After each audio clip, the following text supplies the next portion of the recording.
Hello, good morning. So, meron tayong Bybit na sa ating wallet na 485 pesos. So, try to withdraw papuntang GCash. Okay. Meron tayong 396. So, USDT gagamitin natin.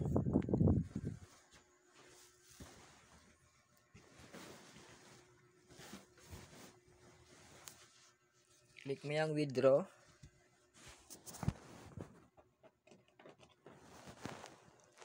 Then, punta tayo sa GCash app. Okay. Dito sa may home, click mo yung view all. Ayan. Then, hanapin natin dito yung G-Crypto. Okay. Dito sa may grow. G-Crypto. Okay. So, wait natin mag-loading.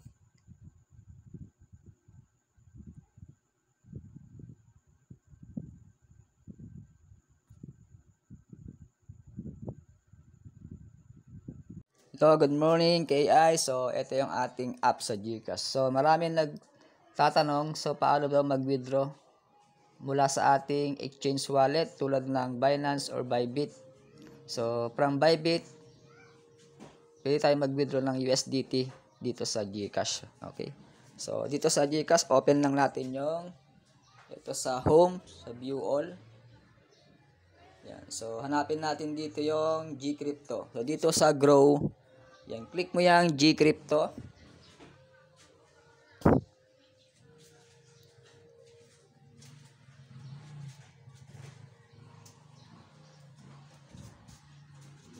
So, loading, wait natin.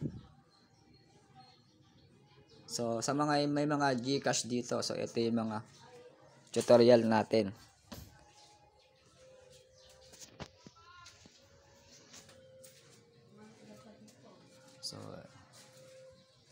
So ito yung ating apps. So, dito yung mga cryptocurrency. Ayan. So, meron tayong 2 pesos. So, hanapin natin dito yung USDT. Ang gagamitin natin. So, click mo yung see all.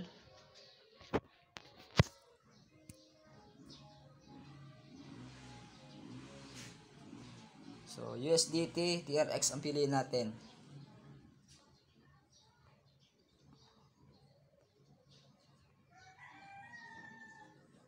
Ito, USDT, Tron or USDT. Meron din siyang Tether. So, itong sa USDT Tron. So, ang 57 pesos ang per USDT ngayon. So, click mo yung USDT, Tether Tron. Then, sa receive, kakopy natin yung address. Address ng copy. Ayan. Punta tayo sa Bybit. Nandito yung ating wallet. Ayan, meron tayong 488 pesos. So, click mo yung withdraw.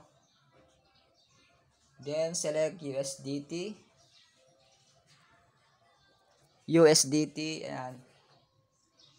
So, dito, pipaste po yung address ng from G-Crypto sa ating GCash. Ayan. Then, network niya is Tron. Ayan. $1 ang kanyang fee. Ayan. Then, i-max natin. So, withdraw.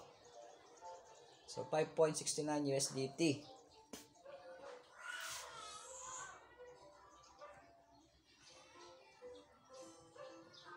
Then, confirm.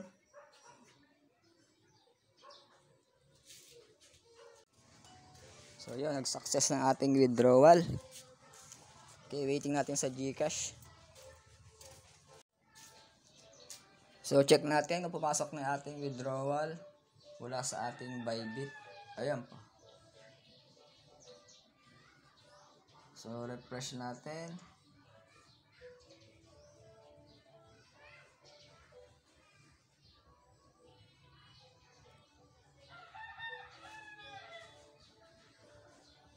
Ayan, pumasok na yung ating withdrawal mula sa Bybit papuntang GCash.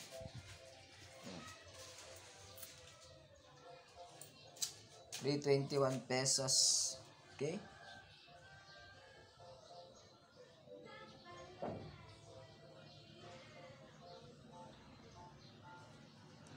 So, ito tayo sa USDT.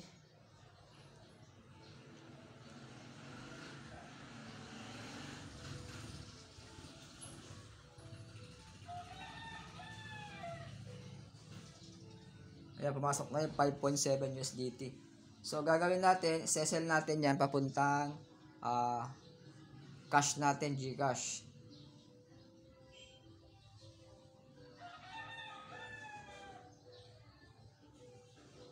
So, 100%. Sesel natin. Okay, so please wait. So, na-sell natin yung ating USDT 5.709. Ayan, balik tayo sa dashboard.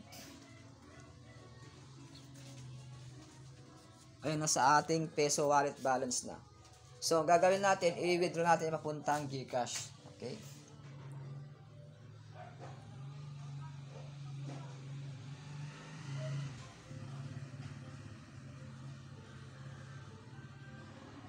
So, meron tayong 3652.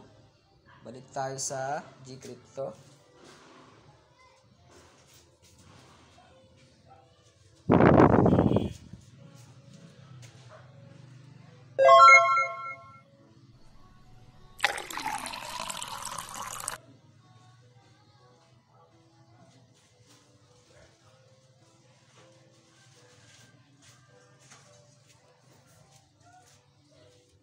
Meron tayong 320 pesos. So, i-withdraw natin yan pagpapuntang GCash account natin. So, 320 pesos. Yan, wala siyang fee. Okay? Zero fee.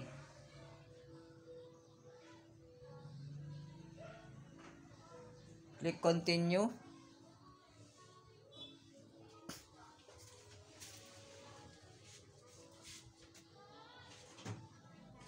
So, kailangan natin ng code.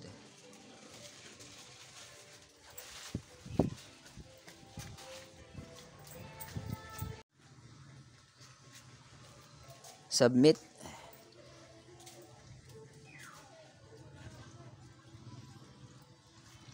Ayun, so success na yung ating withdrawal from Gcrypto papuntang GCash wallet natin. So, back tayo.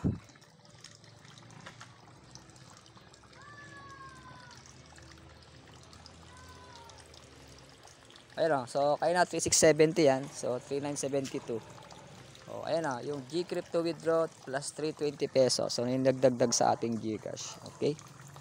So ganoon lang kasimple yung ating platform sa ating Bybit papuntang GCash. Okay? So wag mo kalimutan mag-subscribe sa ating channel, Jotanbit TV. Then select mo yung notification bell para updated ka sa mga next video ko. Okay? Thank you for watching. God bless day. See you tomorrow. Bye-bye.